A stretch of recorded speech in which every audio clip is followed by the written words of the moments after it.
से। सभी बच्चे ध्यान से समझेंगे अच्छे से, ठीक है। अब तक जो हमने पढ़ा है वो एक बार डिस्कस कर लेते हैं थोड़ा सा। कांस्टेंट इलेक्ट्रिक फील्ड के पहले इलेक्ट्रिक फील्ड के बारे में पता था, इलेक्ट्रिक फील्ड लाइंस के बारे में। किसके बारे में? इलेक्ट्रिक फील्ड लाइंस के बारे में। ये क्या होती है? इमेजिनरी लाइन होती है। ये ऐसा नहीं है हर चार्ज के चारों तरफ लाइंस ऐसे बनी हुई होती है, नहीं, ऐसा कुछ नहीं होता है। ये इमेजिनरी लाइन है जिसको हमने डिजाइन किया है अपने अकॉर्डिंग, ठीक है। इनकी हेल्प से हम क्या करते हैं, फोर्स का अप्रोक्सीमेशन लगा लेते हैं किसी भी चार्ज पार्टिकल के ऊपर लग रहा होता है कि यहाँ पे चार्ज पार्टिकल को रखेंगे तो उस पर फोर्स कितना लगेगा और किस डायरेक्शन में लगेगा। समझ में आया? Electric field line imaginary line होती है। Tangent to electric field line represent the direction of force on a charge particle in the electric field, ठीक है। Two electric field line can never intersect because at the point of intersection there will be two tangent. So it is not possible that charge can move in two direction. A single charge can move in two direction. It is not possible. So two electric field line can never intersect each other. उसके बाद में हमने क्या बताया था? उसके बाद में हमने बताया था the intensity या density of light, density of electric field lines.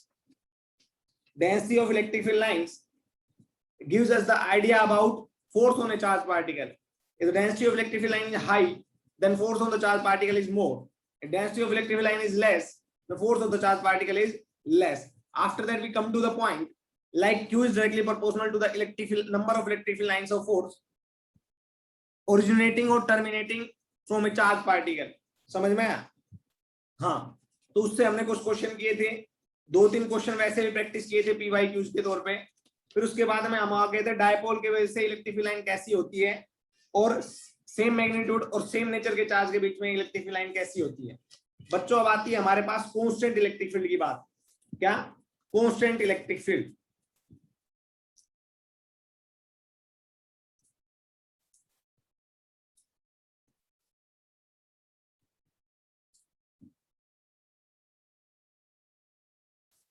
अब आ जाओ कांस्टेंट इलेक्ट्रिक फील्ड की बात करते हैं। लिखो constant electric field. Constant electric field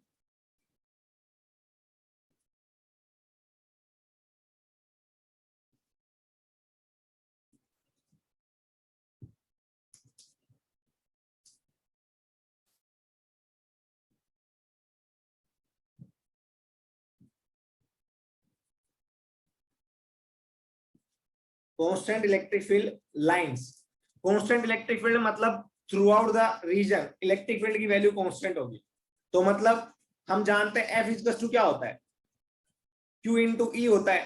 तो हम ये भी बोल देंगे ये कांस्टेंट होगा तो फोर्स भी कांस्टेंट होगी, है ना। अगर फोर्स कांस्टेंट है it implies electric field lines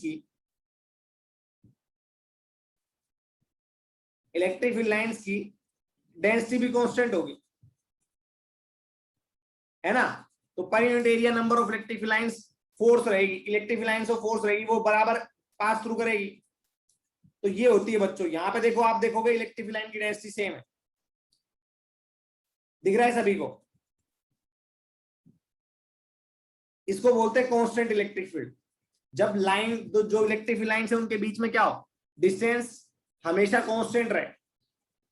When the distance या displacement between two electric field lines remains constant, ठीक है, तो इनको बोलते हैं कांस्टेंट इलेक्ट्रिक फील्ड लाइंस। यहाँ पे E की वैल्यू कांस्टेंट रहेगी,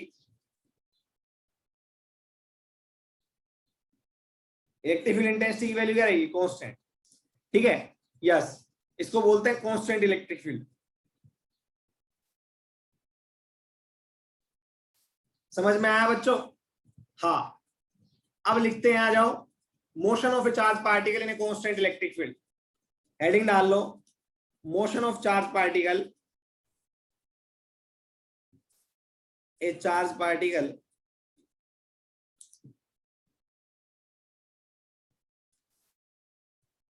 in a constant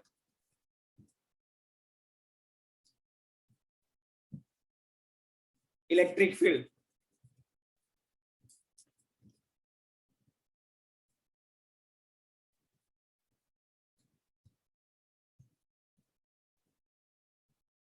समझ में आया? Motion of a charge particle in a constant electric field. Yes, आप ध्यान से देखेंगे सभी अच्छे से। मान लो एक चार्ज पार्टिकल है, वो कांस्टेंट इलेक्ट्रिक फील्ड में रखा हुआ है।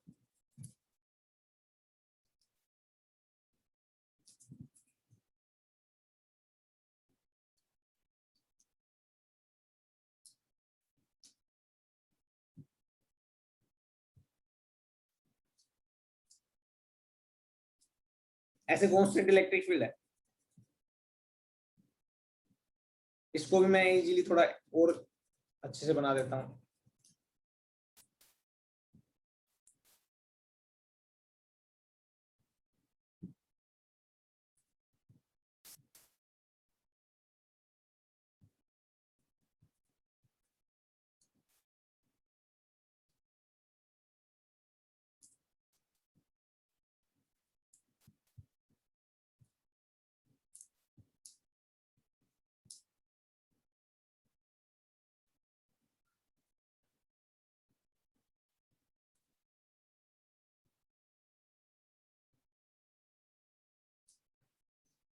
ठीक है बच्चों। हाँ, अगर आप सोचो एक चार्ज पार्टिकल मैं इस फील्ड में रख दूं, एक चार्ज पार्टिकल क्यू मैं इस फील्ड में रख रहा हूं पॉजिटिव। अगर अभी इसकी वेलोसिटी क्या है, अभी इसकी वेलोसिटी u इक्वल्स टू 0 है। ध्यान से देखना और अच्छे से समझना। इलेक्ट्रिक लाइन ऐसे जा रही है, इसका मतलब आपको अजम्पशन क्या लेना है, पक्का इधर कोई ना कोई पॉजिटिव चार्ज रखा हुआ होगा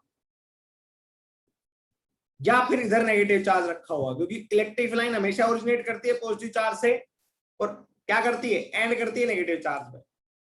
तो ऐसे होगा, तो ये पॉजिटिव चार्ज है, ये इसको रिपेल करेगा, तो चार्ज पार्टिकल किधर मूव करेगा, along the direction of electric field. तो हम लिख देंगे पॉजिटिव चार्ज पार्टिकल जो होता है मूव अलोंग ई। समझ में आया ना। हाँ, अगर नेगेटिव चार्ज रखता तो किधर फोर्स एक्सपीरियंस करता, किधर जाता, पॉजिटिव चार्ज की तरफ। अरे अगर नेगेटिव चार्ज रखता मैं यहां पे तो किधर मूव करता, पॉजिटिव चार्ज की तरफ जाता। तो मैं बोलूंगा minus q moves opposite to ई।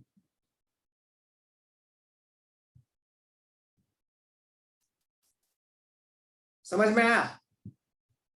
अरे आया ना। इलेक्ट्रिक लाइन अगर ऐसे है तो ये कहां से आउटवर्ड किससे होती है, पॉजिटिव चार्ज से। एंड कहां पे होती है, नेगेटिव चार्ज। तो या तो आप ये मान लो ये जहां से आ रही है उधर पॉजिटिव चार्ज रखा हुआ है, या ये मान लो ये जहां पे जाएगी उधर नेगेटिव चार्ज रखा हुआ है। तो ये पॉजिटिव चार्ज क्या करेगा, नेगेटिव चार्ज को अटैक करेगा, तो इधर मूव करेगा, है ना। तो हमने बोल दिया plus q charge always move along the direction of electric field. और नेगेटिव चार्ज आएगा यहां पे तो किधर मूव करेगा, नेगेटिव क्यू चार्ज आएगा यहाँ पे तो किधर मूव करेगा, जल्दी बताओ। अगर मैं यहाँ पे माइनस क्यू चार्ज रख दूं और उसकी इनिशियल वेलोसिटी 0 कर दूं तो किधर फोर्स एक्सपीरियंस करेगा, इधर Q इंटू ई, और ये इधर Q इंटू ई। समझ में आया। यस, करेक्ट आया ना। तो आप बोल सकते हो कि माइनस क्यू चार्ज होगा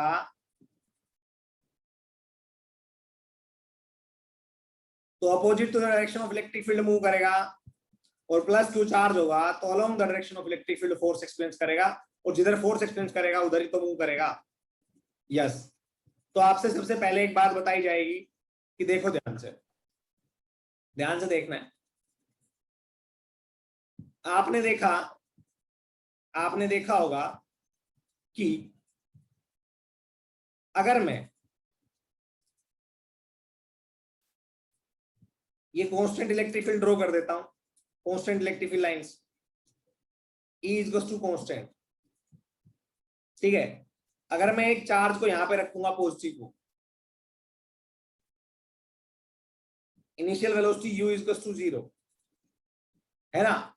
फोर्स एक्सपीरियंस करेगा ये along the direction of electric field Q into ई।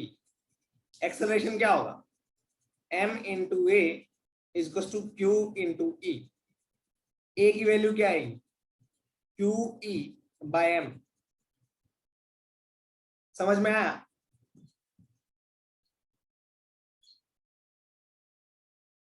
समझ में आया क्या?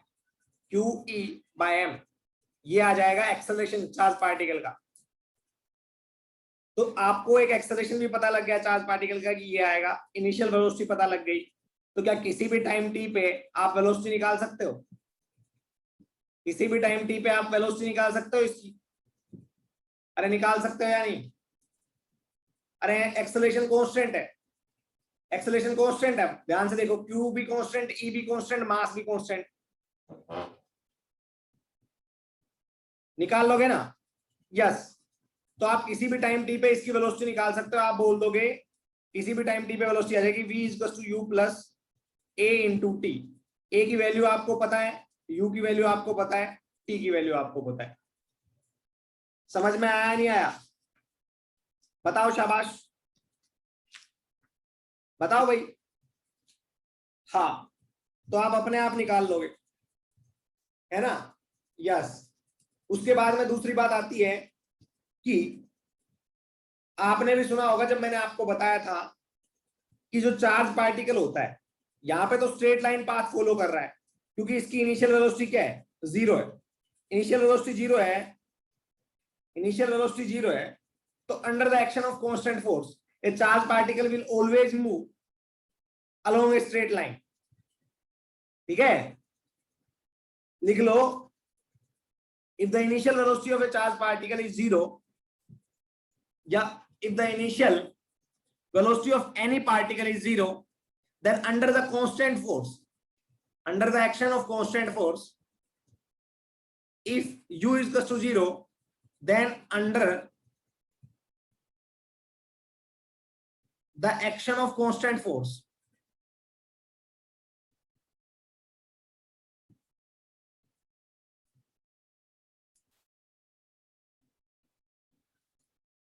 charged particle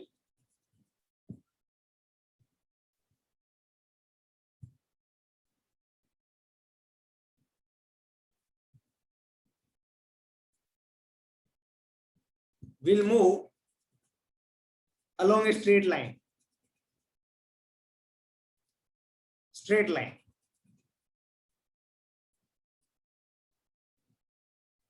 समझ में आया? आया क्या? फिर से बता रहा हूं। अरे देखो, अगर इनिशियल वेलोसिटी आप 0 कर दोगे तो charge particle along straight line move करेगा ना। पॉजिटिव होगा तो इधर और नेगेटिव होगा तो अपोजिट डायरेक्शन में, इधर मूव करेगा। Acceleration QE/m। समझ में आया नहीं आया? अरे आया ना? पर स्ट्रेट लाइन में मूव करेगा, है ना? If u is not equal to 0, initial velocity अगर नॉट इक्वल टू 0 है ना, है ना, तो पक्का वो नॉन जीरो होगी कोई ना कोई जो आपने दी, है ना? And its direction is not, and its direction is not along the direction of constant force, and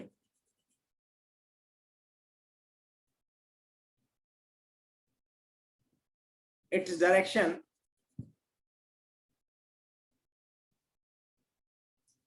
is not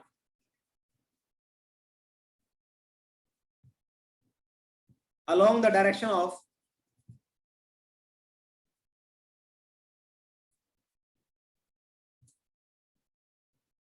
constant force। समझ में आया? समझ में आया नहीं आया? यस। अगर उसकी डायरेक्शन, वेट वेट,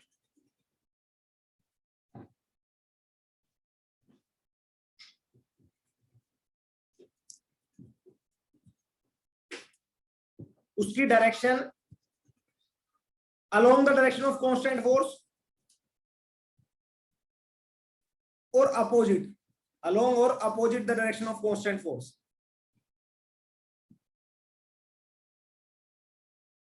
तो वो पैराबोलिक पाथ फॉलो करेगा। it will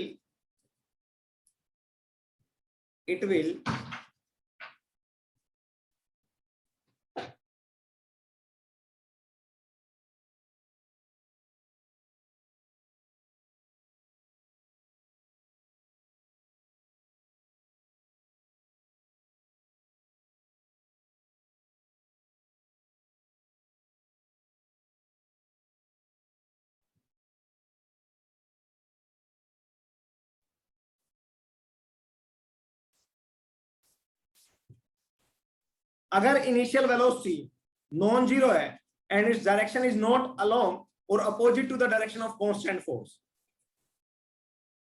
अगर नहीं होती है उसकी डायरेक्शन अलोंग भी ना हो और अपोजिट भी ना हो, कांस्टेंट डायरेक्शन कांस्टेंट फोर्स के अलोंग, ठीक है, इनिशियल वेलोसिटी, तो क्या होगा? It will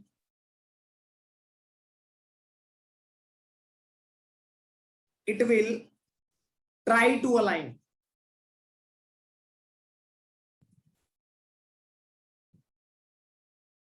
it will try to align along the direction of constant force. कईयों के बात समझ में नहीं आई, फिर भी मैं बताता हूं कैसे। देखो एक बार ध्यान से, आपने देखा होगा आप कोई पत्थर फेंकते थे मास m का, है ना, तो किसी भी टाइम t पे पत्थर के ऊपर जो फोर्स लगता था वो ऐसे लगता था डायरेक्शन डाउनवर्ड में mg। क्या लगता था? पत्थर mg। फोर्स की डायरेक्शन ये है, फोर्स की डायरेक्शन ये है, इनिशियल वेलोसिटी हमने नॉन जीरो दी है ना, तो फोर्स इधर लगा, तो पाथ कैसा हो गया? ट्राई टू अलाइन कर रहा है। कैसे? देखो ध्यान से, ये थोड़ी देर में जाके अगर गड्ढा होता है यहाँ पे, अगर आप किसी बिल्डिंग से फेंकते तो गड्ढा होता है यहाँ पे, है ना, मान लो किसी बिल्डिंग से फेंकते आप,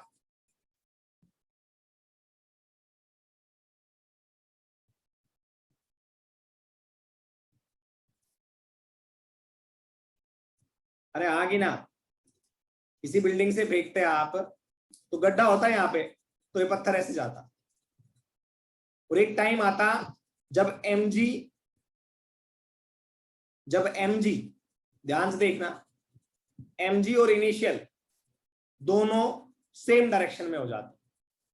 अरे आता या नहीं आता? अब ये ट्राई टू अलाइन कर रहा है या नहीं कर रहा? हो नहीं पा रहा, पर कर तो रहा है ना, along the direction of constant force, कर रहा है ना बच्चों? यस। कंप्लीटली तो नहीं हो पाएगा, पर ट्राई तो कर रहा है, ट्राई तो कर रहा है ना, ऐसे आता हुआ। यस। अब दूसरी बात बताता हूं ये जो पाथ है कैसा है? पैराबोलिक। कैसा पाथ है? पैराबोलिक। तो हम लिख देंगे इन दैट केस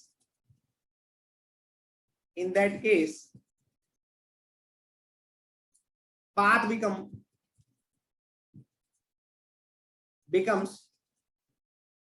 parabolic। ध्यान से समझ रहे हो सभी? अरे समझ रहे हो ना जो बोल रहा हूं मैं? path becomes parabolic। आया समझ में सभी को? पैराबोलिक मींस बेटा जो y इक्वल्स टू kx² होता है, इस फॉर्मेट में जो पाथ आता है, जो इक्वेशन आती है उसके पाथ की, जो इक्वेशन ऑफ पाथ हो इस फॉर्मेट में, उसको बोलते हैं y इक्वल्स टू kx² या x इक्वल्स टू ky²। समझ में आया? तो जब आप पत्थर को फेंकते थे तो ऐसा सीन होता था। ऐसे ही मान लो अगर मैं इलेक्ट्रिक फील्ड, ध्यान से देखना, अगर मैं इलेक्ट्रिक फील्ड ऐसे अप्लाई कर दूं डाउनवर्ड डायरेक्शन में, कांस्टेंट इलेक्ट्रिक फील्ड,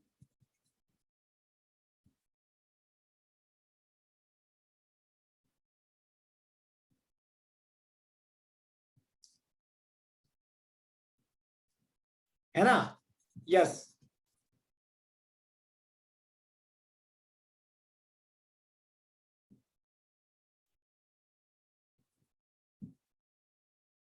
ऐसे डाउनवर्ड डायरेक्शन लगा दूं और ये चार्ज पार्टिकल है प्लस q, ठीक है, इसको जब मैं छोड़ूंगा तो किसी भी टाइम t पे इसके ऊपर क्या फोर्स इधर लग रहा होगा? अलोंग ही। अरे लगेगा ना, QE। समझ में आया? तो जो जो इसके फॉर्मूले थे याद रखना, यहां पे mg is very very small as compare to QE, तो इसको नेग्लेक्ट कर देते हैं, इसको क्या कर देते हैं, नेग्लेक्ट कर देते हैं, ठीक है ना। हाँ, तो mg की वजह से कोई फोर्स नहीं मानते, ऐसे कहते हैं यहाँ पे इलेक्ट्रिक मैग्नेट क्या बोलते हैं ग्रेविटेशनल फील्ड है ही नहीं। समझ में आया? यस। तो आप देखो डिट्टो वही सीन हुआ है जो इस केस में होता था। इस केस में जब आप किसी भी मास बॉडी को थीटा एंगल पे फेंकते थे तो पैराबोलिक पाथ फॉलो करती थी। इस केस में टाइम ऑफ फ्लाइट क्या आता था, 2u/z, 2u/z, यही आता था ना, जिसमें आपका ux तो ये होता था और uy ये होता था, है ना। अरे आगे ना, ux ये होता था, uy ये होता था, तो टाइम ऑफ फ्लाइट आता था 2u/z। जी यहां पे एक्सेलरेशन ड्यू टू ग्रेविटी है, तो सिमिलरली इस केस में टाइम ऑफ फ्लाइट क्या आएगा, अरे इस केस में टाइम ऑफ फ्लाइट क्या आएगा,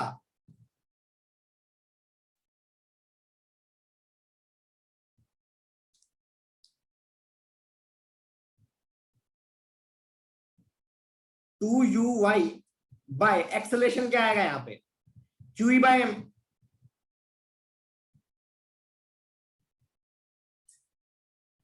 अरे आएगा ना, यस। अब यहां पे रेंज का फॉर्मूला होता था ux इंटू 2uy/z, तो यहां पे रेंज का फॉर्मूला क्या होगा, ux इंटू 2uy/QE/m। समझ में आया? यहां पे मैक्सिमम हाइट का फॉर्मूला होता था uy²/2g, यहां पे आएगा मैक्सिमम हाइट का फॉर्मूला uy²/2 इंटू QE/m। समझ में आया सभी को? अरे आया क्या, आया ना, यस। तो हम बोल देंगे under the action of constant force particle का या तो स्ट्रेट लाइन मोशन होगा या फिर पैराबोला होगा।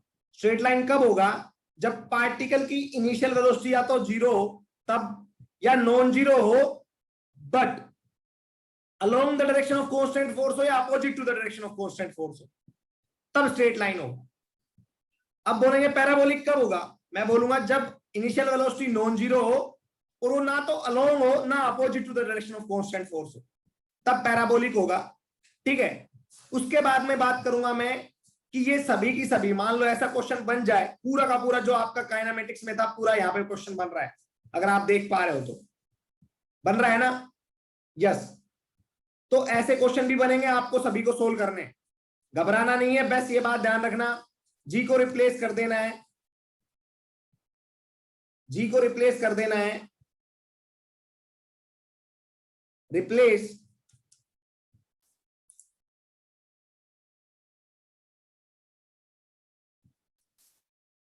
जी बाय,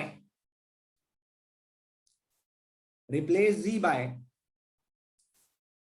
QE/m। समझ में आया? सभी फॉर्मूलों में आपका आंसर आ जाएगा। समझ में आ गया बच्चों? यस। तो ऐसे क्वेश्चन भी पूछे जाएंगे आप बच्चों, समझ में आया क्वेश्चन कि हम जो भी क्वेश्चन आएगा उसमें क्या रिप्लेस कर देंगे, इससे रिप्लेस कर देंगे। अब आपसे क्वेश्चन क्या पूछा जाएगा वो ध्यान से सुनना और अच्छे से समझना। आपसे बोल दिया जाएगा, मान लो आपके पास इलेक्ट्रिक फील्ड कुछ इस तरीके से,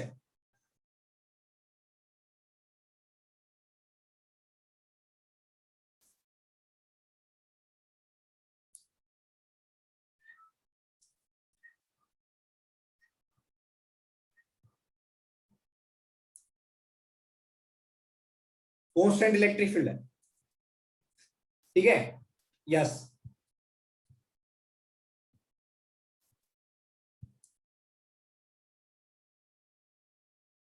ठीक है, यस। अब बच्चों यहां पे क्यू चार्ज रख दिया हमने, यहां पे क्यू चार्ज रख दिया,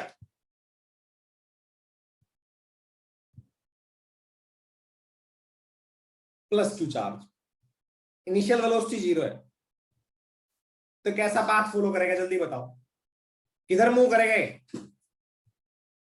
इसकी ट्रेजेक्टरी बता देता हूं, आपको चूज करनी है 1 2 3 4 5।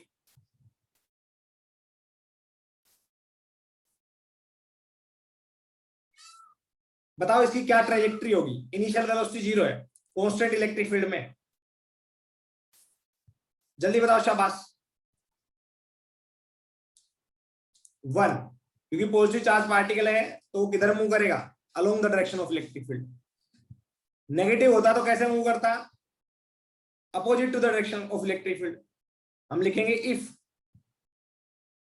This q is positive then trajectory will be, trajectory क्या होगी 1। इफ क्यूब नेगेटिव तो ट्रेजेक्टरी क्या होगी 5। समझ में आया,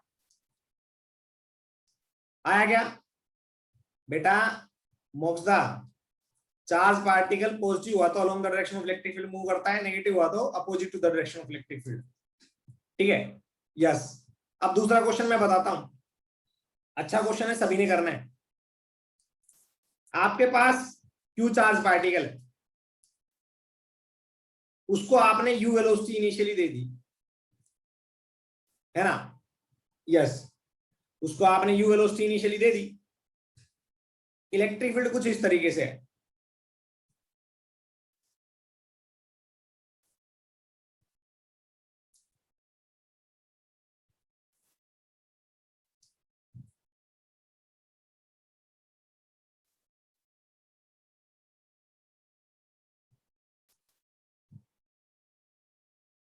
ये हो गया आपका कांस्टेंट इलेक्ट्रिक फील्ड,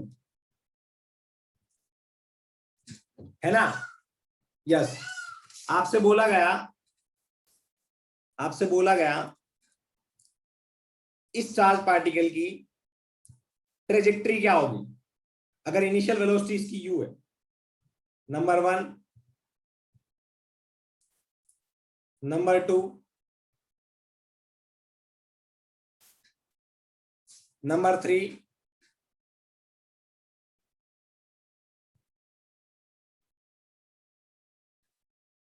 नंबर 4। अभी रुक जाओ, नंबर मैं बाद में डालूंगा, एक ये और एक ये, तो 1 2 3 4, ये थोड़ा ऐसे है, ये कर गई है, पूरा इलेक्ट्रिक फील्ड याद रखना है।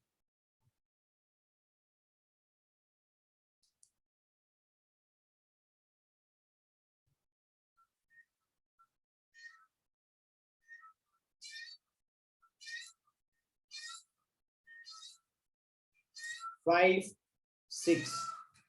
अगर चार्ज पॉजिटिव है तो बताओ ट्रेजेक्टरी क्या होगी, जल्दी बताओ, जल्दी बताओ। चार्ज पॉजिटिव है तो ट्रेजेक्टरी क्या होगी, जल्दी बताओ शाबाश।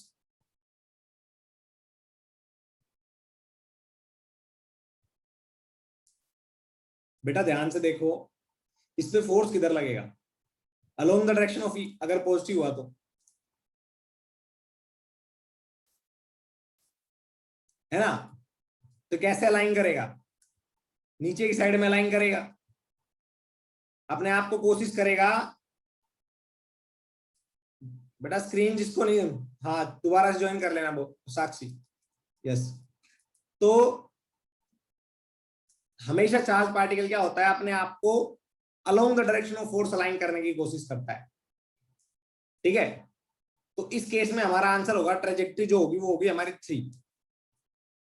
If Q is negative, if Q is negative तब बताओ,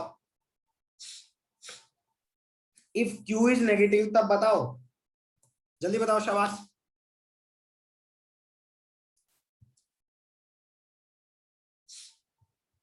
जब Q नेगेटिव होगा तब बताओ। शाबाश।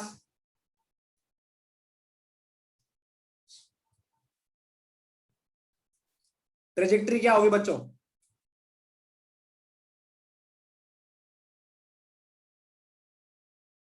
देखो ध्यान से, अब ये इधर अलाइन करने की कोशिश करेगा, क्योंकि अगर चार्ज नेगेटिव हुआ, तो इस पे फोर्स किधर लगेगा? ऊपर।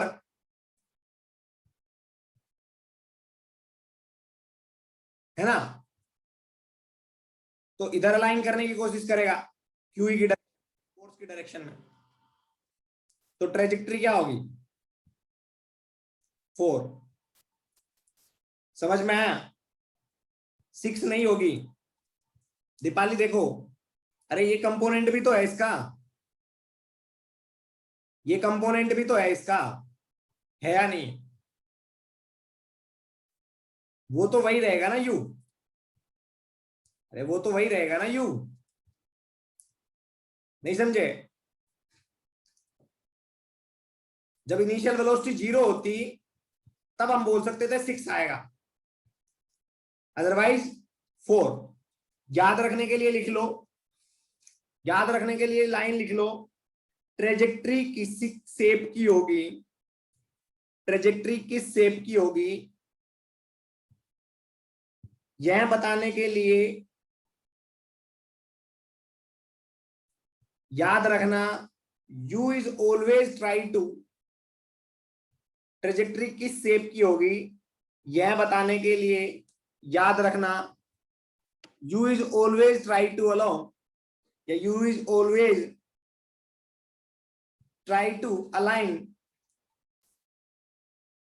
ट्रेजेक्ट्री किस शेप की होगी यह बताने के लिए याद रखना कि u is always try to align along the direction of acceleration, along the direction of acceleration, or we can say constant force, or we can say constant force। समझ में आया? आया क्या सभी को? यस।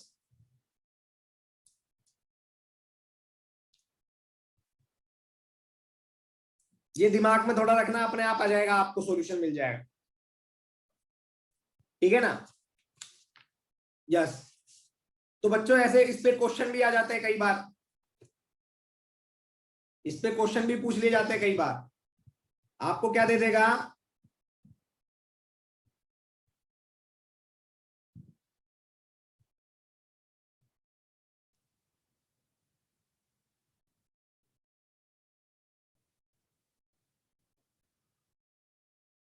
आपको कैपेसिटर दे देगा। कैपेसिटर एक दो प्लेट होती है ऐसे, कैपेसिटर की दो प्लेट होती है बेटा ऐसे पैरेलली आपस में, कुछ स्पेस से सेपरेट होती है, 2 प्लेट ऑफ कैपेसिटर। ठीक है ना? हाँ। तो इस पे एक पे पॉजिटिव चार्ज होता है तो दूसरी पे नेगेटिव चार्ज आ जाता है। इसकी वजह से इलेक्ट्रिक फील्ड की वैल्यू यहां पे होती है away sigma by 2 epsilon not, और इसकी वजह से भी नेगेटिव है तो टूवर्ड्स ये भी sigma by 2 epsilon not. Add करोगे तो नेट इलेक्ट्रिक फील्ड हो जाता है between the plate of capacitor sigma by epsilon not. तो हमने ये पैरेलल प्लेट कैपेसिटर ले लिया, ये पॉजिटिव चार्ज हो गई और ये नेगेटिव चार्ज हो गई। अगर इस प्लेट की लेंथ जो है, लेंथ, बच्चों ध्यान से देखना, हमने ऐसे ले ली 2 पैरेलल प्लेट कैपेसिटर, बाद में बताऊंगा कैपेसिटर क्या चीज होती है, अभी इतना समझो कि 2 प्लेट होती है और उनके बीच में इलेक्ट्रिक फील्ड कुछ इस तरीके से होता है sigma by epsilon not. 2 plate कुछ इस तरीके से ऐसे रख रखी हमने। ठीक है ना? यस, बिल्कुल। और इलेक्ट्रिक फील्ड की जो वैल्यू आएगी वो आएगी सिग्मा बाय एप्सिलॉन नॉट, किधर? Away from the positive charge plate. बच्चों मान लो यहां पे एक मैं नेगेटिव चार्ज ले लेता हूं, और उसको मैं यू स्पीड दे देता हूं। क्या देता हूं? You speed. समझ में आया? तो जब वो इलेक्ट्रिक फील्ड में आएगा तो नेगेटिव चार्ज के ऊपर किधर फोर्स लगेगा? टुवर्ड्स पॉजिटिव चार्ज, और लगेगा Q इंटू ई, और ई की वैल्यू इनके बीच में, कैपेसिटर की प्लेट के बीच में होती है सिग्मा बाय एप्सिलॉन नॉट। समझ में आया? तो चार्ज पार्टिकल इधर फोर्स एक्सपीरियंस करेगा और लिटिल बिट ऐसे टिल्ट करता चला जाएगा। बताता हूं मैं कैसे, कुछ इस तरीके से। यहां तक बस इस पे फोर्स लगेगी तो चार्ज पार्टिकल अगर चार्ज नहीं होता इन प्लेट पे तो ऐसे जाता, चार्ज होने की वजह से इधर फोर्स लग रहा है तो इधर टिल्ट कर जाएगा, है ना, और फिर ऐसे स्ट्रेट लाइन पाथ चला जाएगा। तो यहां से यहां तक का, ए से बी तक का पाथ तो कैसा है? पैराबोलिक, और उसके बाद में स्ट्रेट लाइन। यहां से यहां तक का पाथ कैसा है? A B, parabolic. समझ में आया नहीं आया? अरे आया क्या? जल्दी बताओ, शाबाश। अरे आ रहा है या नहीं आ रहा?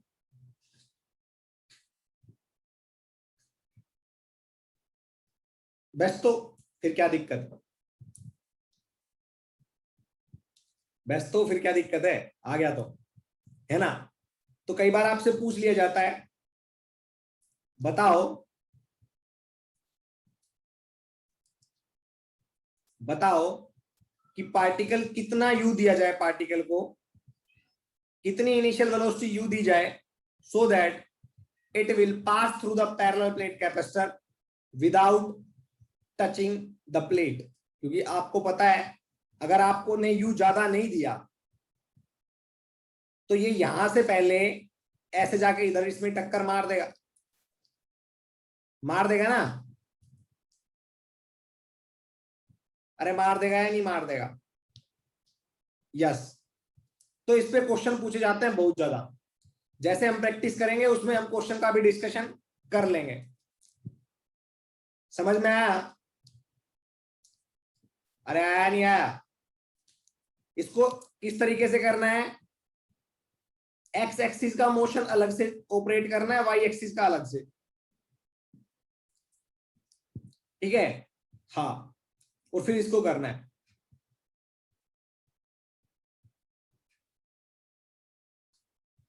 आपसे पूछे चार्ज पार्टिकल को प्लेट क्रॉस करने में कितना टाइम लगेगा, तो आप बोलोगे हॉरिजॉन्टल डायरेक्शन में चार्ज पार्टिकल की वेलोसिटी है u, डिस्टेंस ट्रेवल करनी है l, तो आप बोलोगे t लगेगा, वो लगेगा l बाई यू। समझ में आया? आया क्या? आया ना? यस। आपसे बोलोगे किसी भी टाइम t में, जब तक प्लेट के अंदर है उसकी बात कर रहा हूं, किसी भी टाइम t में y के अलोंग कितनी डायरेक्शन ट्रेवल, कितनी वेलोसिटी, कितनी डिस्टेंस ट्रेवल की होगी? किसी भी टाइम t पे y के अलोंग कितनी डिस्प्लेसमेंट ट्रेवल किया होगा? तो आप बोलोगे चार्ज पार्टिकल ऐसे है, y के अलोंग इसका केवल एक्सेलरेशन है uy, इसका 0 है। ये तो ux था u के बराबर, uy इसका 0 है। एक्सेलरेशन क्या आएगा? qe बाय m, है ना।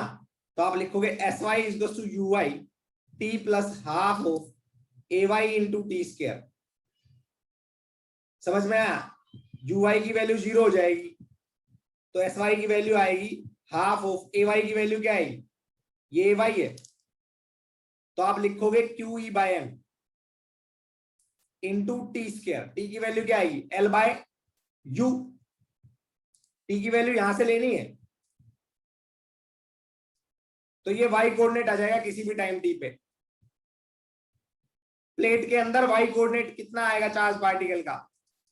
अगर पार्टिकल यहां से ओरिजिन से स्टार्ट हुआ है तो y कोऑर्डिनेट क्या आएगा? वो ये आएगा। बोलेगा x कोऑर्डिनेट, x कोऑर्डिनेट क्या आएगा? x कोऑर्डिनेट आप डायरेक्ट लिख दोगे sx equals to ux into t, ये x कोऑर्डिनेट आ जाएगा। इसको आने दो, इसको मैं बताता हूं।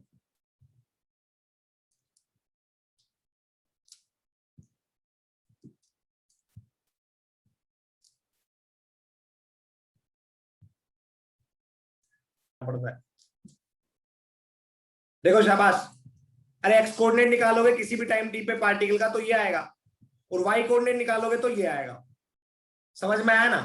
ये कब होगा? प्लेट के अंदर अंदर, प्लेट के अंदर एक्स कोऑर्डिनेट ये आएगा, y coordinate sorry y coordinate ये आएगा, और एक्स कोऑर्डिनेट निकालोगे तो ये आएगा।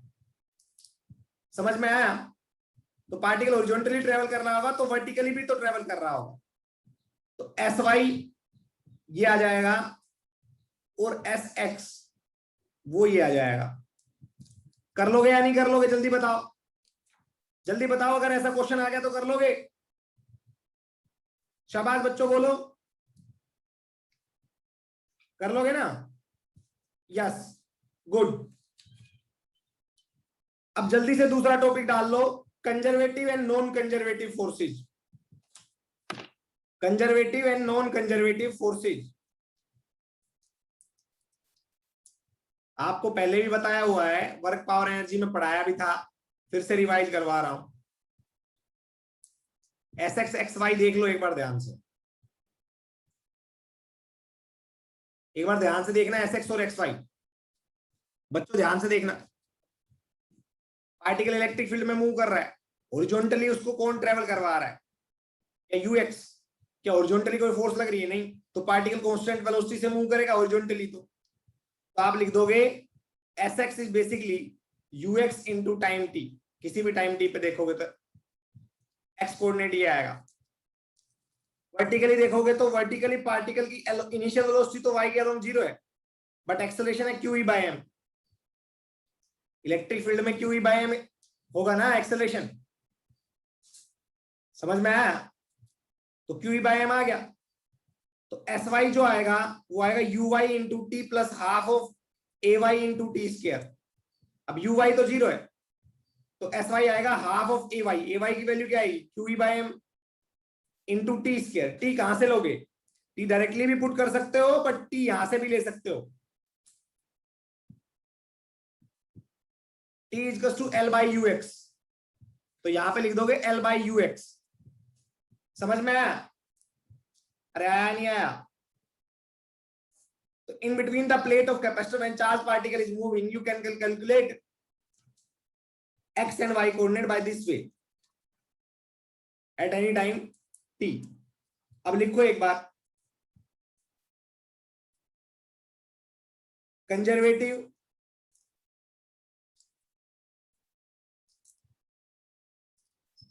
Conservative and non conservative forces.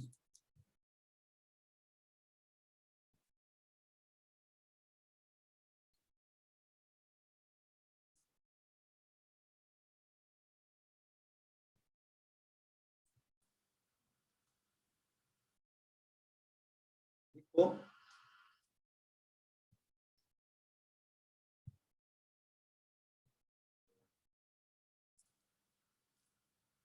Conservative and non conservative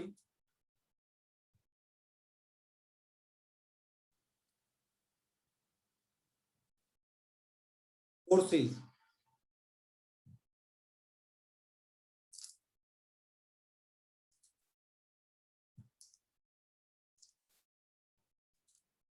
बच्चों आप जानते हो, मैंने पहले भी करवाया था वर्क पावर एनर्जी में, एक बार दोबारा से पढ़ लेना, यहाँ पे भी एक बार दोबारा से पढ़ा रहा। कंजर्वेटिव फोर्सेस वो फोर्सेस होती है जिनमें work done by conservative force does not depend upon the path followed. जिसमें वर्क डन पाथ फॉलोड पे डिपेंड नहीं करता हो। समझ में आया ना? दोज फोर्सेस या work done by which force?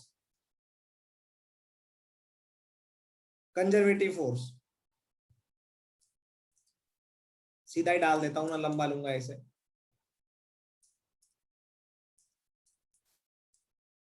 Force by which work done, force by which work done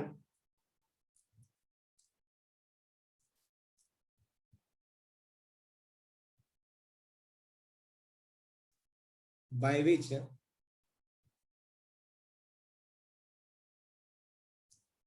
work done does not depend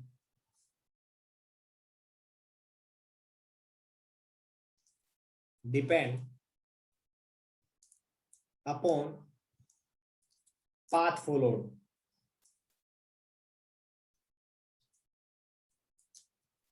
It depends upon initial and final position. It depends upon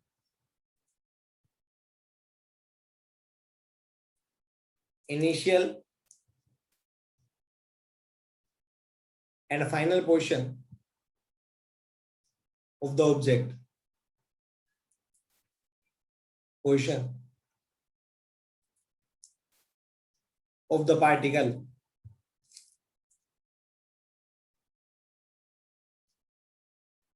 on which force is acting. On which force is acting. समझ में आया? जिसके ऊपर force act कर रही है, आया ना? Depends upon the initial and final position of the particle on which force is acting. Force act कर रही है जिसके ऊपर. समझ में आया बच्चों? यस, अच्छी बात है. और अगर तीसरी बात बोलूं तो ये बोलूंगा work done by the force in a closed loop is zero. Work done by a force in a closed loop zero. जिस फोर्स की वजह से work done in A close loop क्या हो जाए? जीरो, या वो इनिशियल और फाइनल पोजीशन पे डिपेंड करता हो. It depends upon initial and final position of the particle on which the force is acting. अब आप बोलोगे ये फोर्सेस वैसे कैसे पहचानेंगे सर कि ये फोर्स कंजर्वेटिव फोर्स है? तो मैं बोलूंगा पहली बात, या तो फोर्स आपकी कांस्टेंट होगी. पहचानेंगे कैसे भाई? पहचानने का भी तरीका होना चाहिए ना. तो मैं बोलूंगा आइडेंटिफिकेशन कैसे करनी है.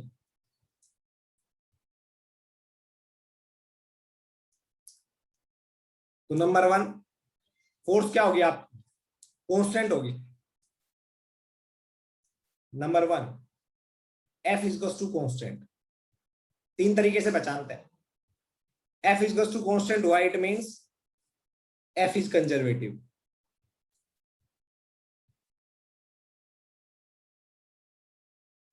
ठीक है? कैसे? कांस्टेंट मतलब मैं बता रहा हूं, मान लो 3i + 4j + 5k. समझ में आया क्या? कंजर्वेटिव फोर्स की तो है भाई. अरे कंजर्वेटिव फोर्स ही तो है. कांस्टेंट फोर्स है, इसका मैग्नीट्यूड निकाल लोगे आप, F मोड निकाल लोगे तो कांस्टेंट आएगा ना. बेस्ट तो फिर कांस्टेंट होना चाहिए. जैसे 5 न्यूटन, 7 न्यूटन, 20 न्यूटन, ऐसे. दूसरा, if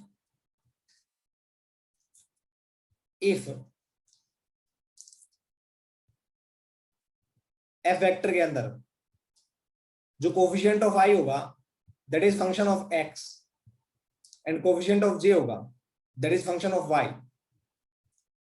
and the coefficient of k होगा that is function of z.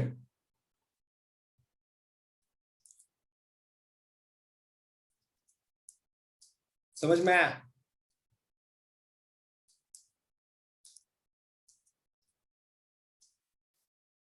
समझ में आया नहीं आया? If F is basically coefficient of x होगा that is function of i, coefficient of y होगा that is function of y, coefficient of j होगा जो फंक्शन ऑफ y, और कोफिशिएंट ऑफ k होगा वो फंक्शन ऑफ z. ऐसी forces भी क्या कहलाती हैं? कंजर्वेटिव फोर्स कहलाती है. फॉर एग्जांपल देख लो एक बार,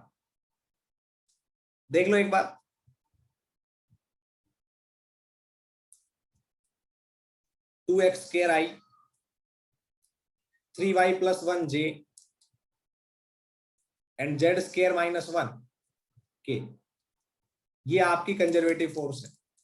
आप देख लो, i का कोफिशिएंट है वो x का फंक्शन है, y j का कोफिशिएंट है वो y का फंक्शन है, और k का कोफिशिएंट है वो z का फंक्शन है।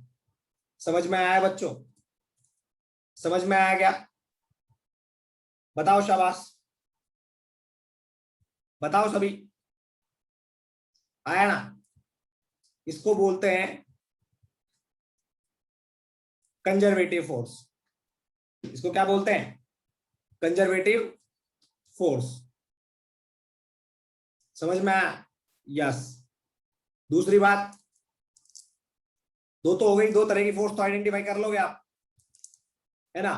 अगर आपसे वर्क डन निकलवाए इस फोर्स की वजह से तो आप क्या लिखोगे? आपसे बोले work done, find the work done by this force, find work done by this force, या calculate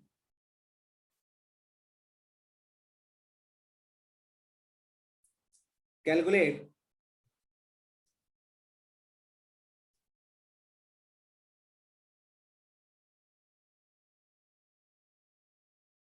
calculate work done by this force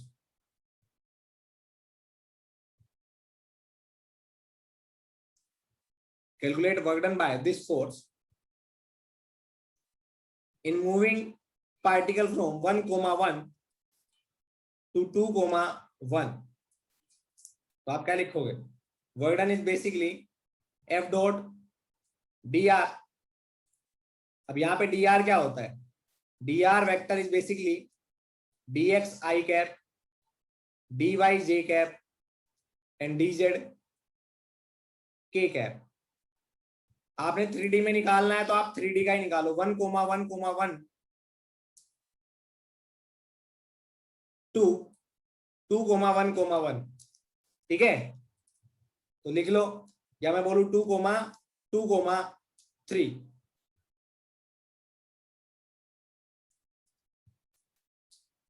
two comma three लिखो शाबाश। एफ की वैल्यू लिखोगे तो क्या आएगा?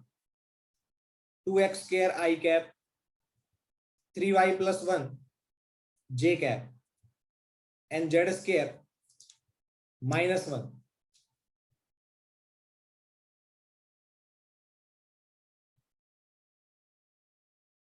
के कैप। समझ में आया?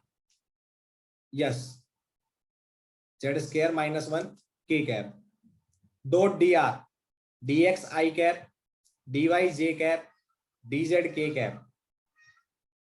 सोल्व करोगे कहां से कहां तक? 1,1,1 से 2,2,3 तक। तो 2x² dx इंटीग्रेट करोगे, फिर 3y+1 dy। अरे आई का आई के साथ, जे का जे के साथ, के का के साथ, बाकी सबका जीरो, डॉट प्रोडक्ट, और z² -1। तो बच्चों इस तरीके से वर्क डन कैलकुलेट कर सकते हो या नहीं कर सकते? ये बताओ मेरे को। अरे कर लोगे ना? कोडिंग का याद नहीं दिलाया किसी ने भी, है भाई? यस। तो ऐसे कंजर्वेटिव फोर्सेस की वजह से वर्क डन भी कैलकुलेट कर सकते हो। अब तीसरी फोर्स आती है, वो क्या आती है? तीसरी फोर्स जिसकी वजह से वर्क डन क्या हो? परफेक्ट डिफरेंशियल हो। वर्क डन की जो इक्वेशन आए वो परफेक्ट डिफरेंशियल हो। कैसे? मैं बताता हूं। आपके सामने वर्क डन कुछ इस तरीके से दे दिया जाएगा, जैसे मान लो मैं फोर्स की बात करता हूं, F equals to YI + XJ, ये फोर्स है। इसकी वजह से वर्क डन कैलकुलेट करोगे तो क्या आएगा? F डॉट डी आर, है ना, इंटीग्रेशन R इनिशियल से R फाइनल, तो आएगा YI + XJ dxi और dyj, ठीक है ना? यस। आप सोल्व करोगे तो आएगा y dx + x dy। समझ में आया? यस। अब आप ध्यान से देखना, दोनों इंटीग्रेट सेपरेट कर लिए। जब भी कभी आप ऐसे इंटीग्रेट करो, इसको इंटीग्रेट कर रहे हो किसकी रेस्पेक्ट में, जल्दी बताओ। अरे इसका पार्शियल इंटीग्रेशन किसकी रेस्पेक्ट में कर रहे हो, एक्स की रेस्पेक्ट में।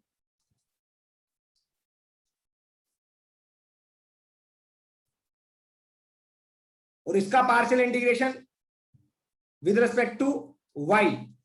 और अगर ये दोनों टर्म बराबर आ जाती है तो हम बोल देंगे जो फोर्स होगी वो कंजर्वेटिव होगी, जो फोर्स यूज हुई है इस वर्क डन में वो कंजर्वेटिव होगी। तो आ जाओ इंटीग्रेशन करो, y dx का क्या आएगा, इंटीग्रेशन y इंटू एक्स, और x dy का क्या आएगा, इंटीग्रेशन x dy का x इंटू वाई। तो क्या y x is to x y, yes. तो हम बोल देंगे yes the force use in that work done, yes the force used in that work done is conservative.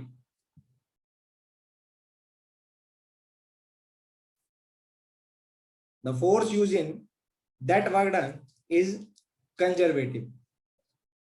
समझ में आया? अरे आया नहीं आया? इस फॉर्मेट को बोलते हैं perfect differential format.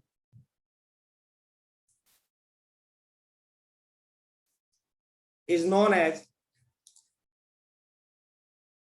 perfect differential।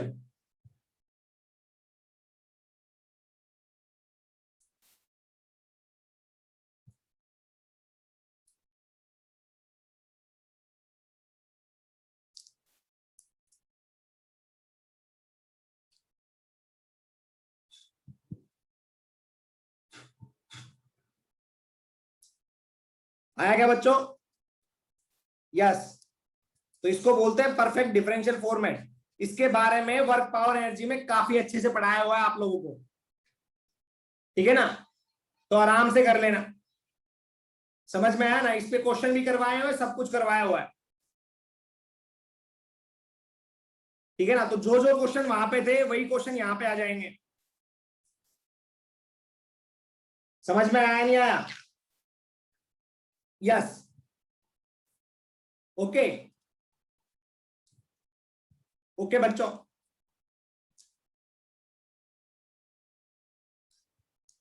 Bye सभी को, बाय एवरीवन,